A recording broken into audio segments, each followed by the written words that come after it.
Hello everyone, welcome to my channel. আজকে নিয়ে এসেছি মাছের একটা ভিন্ন ধরনের রেসিপি। প্রথমে কিছুটা কাঁচা লঙ্কা আমি শুকনো খোলায় ভেজে তারপর জিরেটাও ওই শুকনো খোলাতেই ভালো করে ভেজে নিলাম। এই মশলাটা আমি বেটে রেখে দিলাম। কড়াইতে কিছুটা তেল দিয়ে আমি মাছগুলো ভালো করে ভেজে নেব। মাছগুলো ভাজা হয়ে গেলে মাছগুলো আমি একটা পাত্রে তুলে নেব। বিভিন্ন ধরনের তো রেসিপি খেয়েছেন, এই রেসিপিটা একবার ট্রাই করে দেখুন, আশা করি ভালো লাগবে।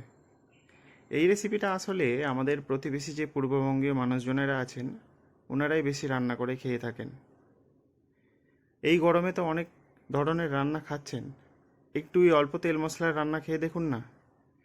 আমি বেশি তেলটা তুলে রেখে অল্প 1 চামচ তেলে একটু জিরে আর দুটো শুকনো লঙ্কা ফোড়ন দিয়ে ফোড়নটাকে একটু ভালো করে ওই 20-30 সেকেন্ডের মতো ভেজে নিলাম। এই ধরনের রেসিপি অল্প মশলার হলেও খেতে যে এত ভালো হয়, গরম ভাতের সঙ্গে যখন আপনি খাবেন আপনি বুঝতেই পারবেন না এতে খুবই অল্প মশলা আছে। তা আমি এতে আগে থেকে কেটে রাখা কচু আর আলুটা দিয়ে দিলাম। কচু আলুটা দিয়ে আমি একটু তেলে হালকা করে নেড়ে নিলাম, বেশি ভাজার কোনো প্রয়োজন নেই।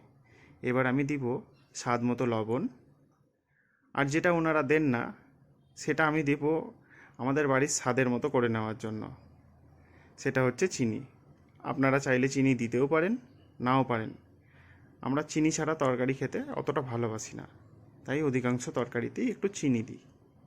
চিনি দিলে রং স্বাদ দুটোই ভালো হয়। এবার আমি একটু হলুদ দিয়ে একটু নাড়াচাড়া করে নিয়ে ওই বেটে রাখা মশলাটা আমি এর মধ্যে ঢেলে দেব। বেটে রাখা মশলাটা দিয়ে বেশি কষানোর প্রয়োজন নেই, এটা তো আমি আগেই শুকনো খোলায় ভেজে নিয়েছিলাম। তাই একটু নাড়াচাড়া করেই বেশ কিছুটা গরম জল দিয়ে আমি ঢেকে দিলাম। ঢেকে দিয়ে আলু আর কচুগুলো সেদ্ধ হয়ে গেলে আমি এতে কেটে রাখা বেগুনগুলো দিয়ে দিলাম। বেগুনগুলো খবরদার ভাজবেন না, বেগুনগুলো এইভাবে ঝোলে ফুটে উঠলে তারপরেই দেবেন। তারপর হাই হিটে ঢাকনা দিয়ে কিছুক্ষণ বেগুনগুলো সেদ্ধ করে নিলাম।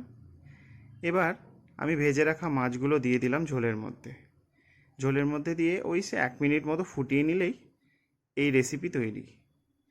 এই রেসিপি আপনারা বাড়িতে তৈরি করবেন এবং খেয়ে আমাকে জানাবেন কেমন লাগলো। খুবই হালকা পাতলা হলেও খেতে খুবই সুন্দর। অনেক ধন্যবাদ।